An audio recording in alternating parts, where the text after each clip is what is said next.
we turn to the candidates, the Republican candidates. John Huntsman says that President Obama has presided over the first downgrade of the United States credit rating in our history. So it's not that the Republicans caused it. It's not that it was their intransigence. It was that the president presided over it. Sad day, you're the president. You get 100% of the blame. Now let's go to Mitt Romney. And I love these two quotes.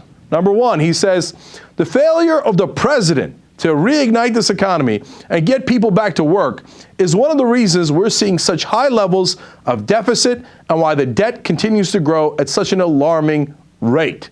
So, what happened?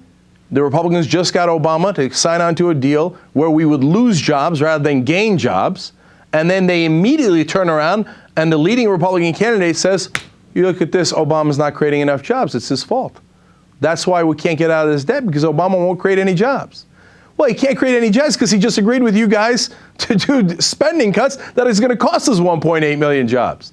So whose fault is it? It's Obama's fault for ever agreeing with these guys. We told you they were going to flip it around and say it was all his fault the minute the deal was over. That's exactly what's happened. Romney's second quote. We need to put more Americans back to work, and I'm afraid the president is just out of his depth when it comes to understanding how the private economy works.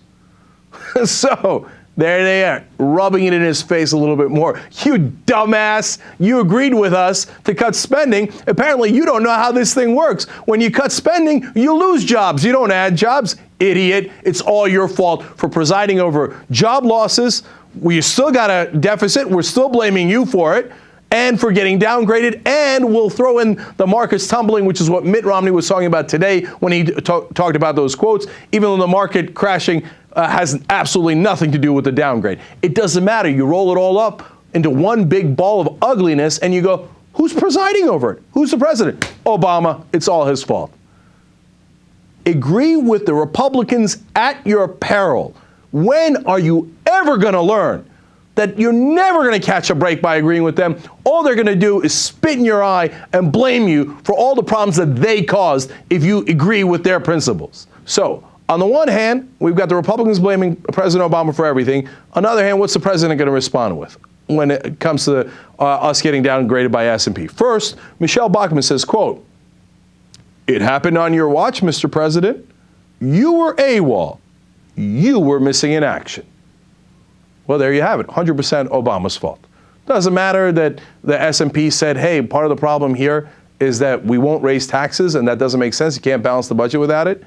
It doesn't matter that they say a huge part of the problem is the intransigence of the parties in coming to a deal. Who's intransigent? Clearly, the House Republicans were. Even John McCain admitted that. But it doesn't matter. It's all your fault. Now, the interesting part is, how does the White House respond?